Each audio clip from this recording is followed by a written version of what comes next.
Dadako naman tayo ngayon mga ka-vloggers at mga bata sa multiplication. So mag-uumpisa tayo mga kabata. 5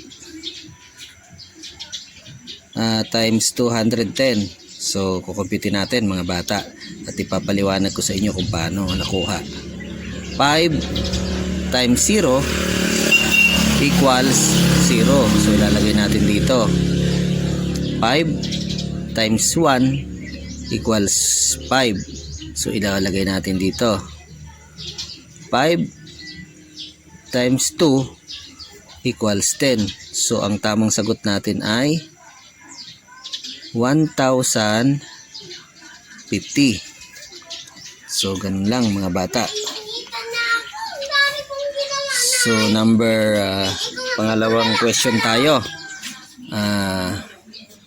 6 times 315 kung paano natin nakuha. 6 times 5 equals 30. So ibababa natin yung 0. Yung 3 ay i-remember natin doon sa 1. Ilalagay natin sa ibabaw ng 1. So 6 times 1 equals 6 plus 3. Ipa-plus natin yung nilagay natin sa ibabaw plus 3. So magiging 9 na. So ibababa natin dito. So dito na tayo sa pangatlo. 6 times 3 equals 18. So ilalagay natin yung 18 dito. So ayan ang sagot mga bata. So 1,890. Kung paano nakuha. So dito naman tayo sa 2 digit mga bata.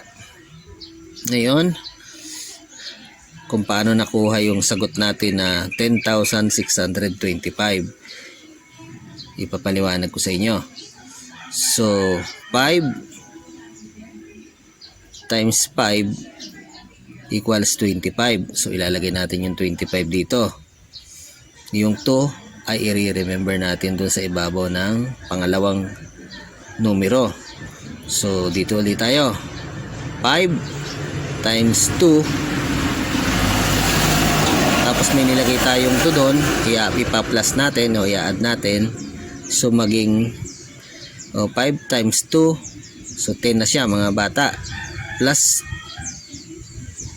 2 equals 12.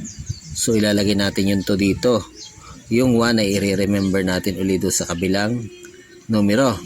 So dito ulit tayo.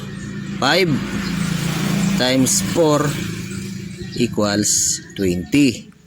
So yung nilagay natin na number doon ay ipa-plus natin yung remember 1 natin. So magiging 21. Kaya 21. So ibinaba na natin. So dito na tayo ngayon mga bata kasi tapos na tayo dito.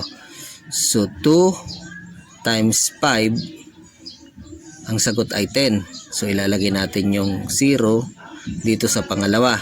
So hindi dapat dito kundi dito. Kada magmumultiplication tayo, aatras tayo pakaliwa. So ilalagay natin sa tapat ng 2 yung 0. Yung 1 ay kikerry natin doon ulit. So 2 times 2 equals 4 plus 1 magiging 5 na siya. So ilalagay natin yung 5 dito mga bata. So tapos na tayo doon.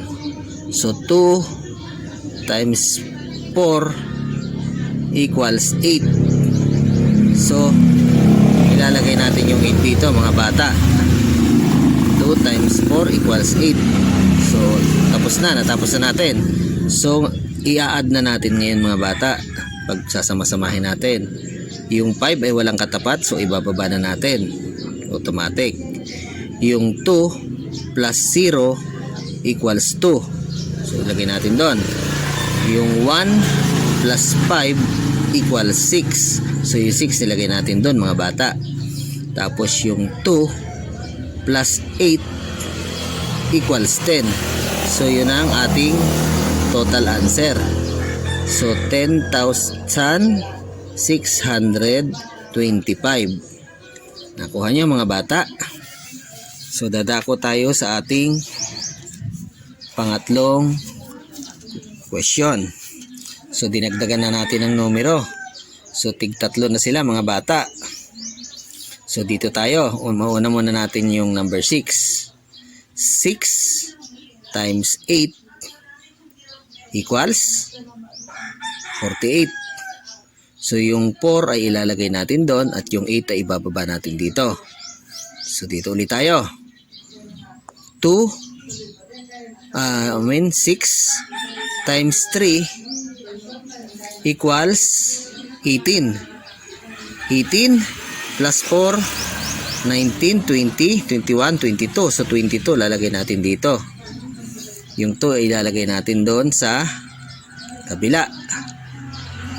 6 times 3, so 18 uli.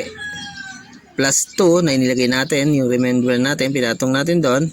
So magiging 20. So ibababa na natin yung 20 dito mga bata.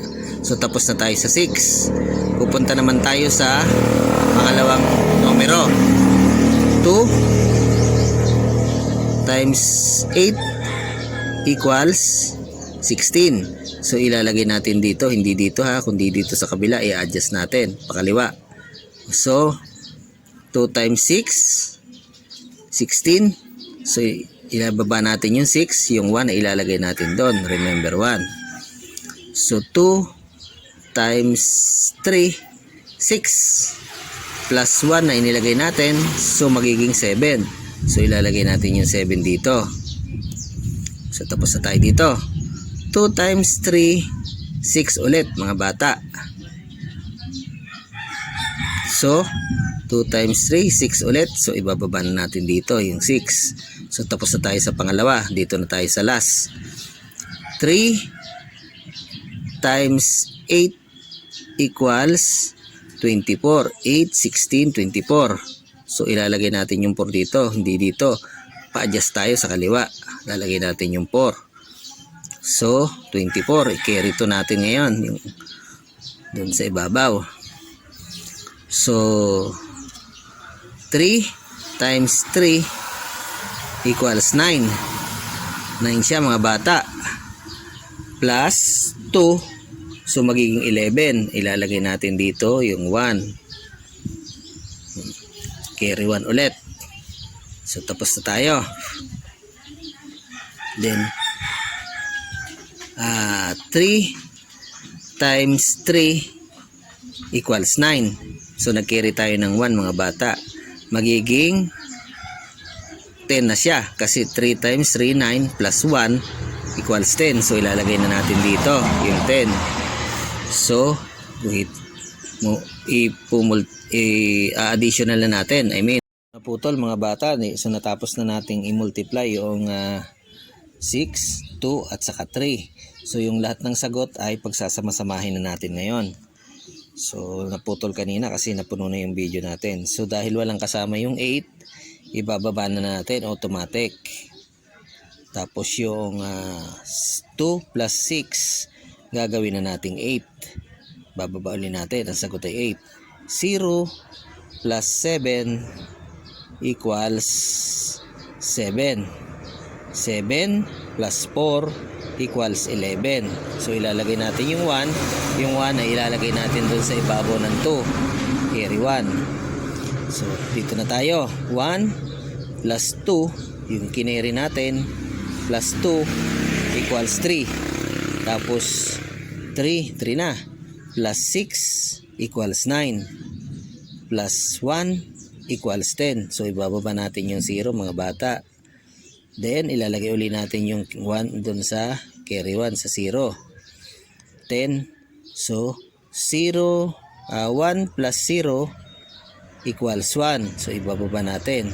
Yung 1 ay walang katapat, automatic ibababa na natin.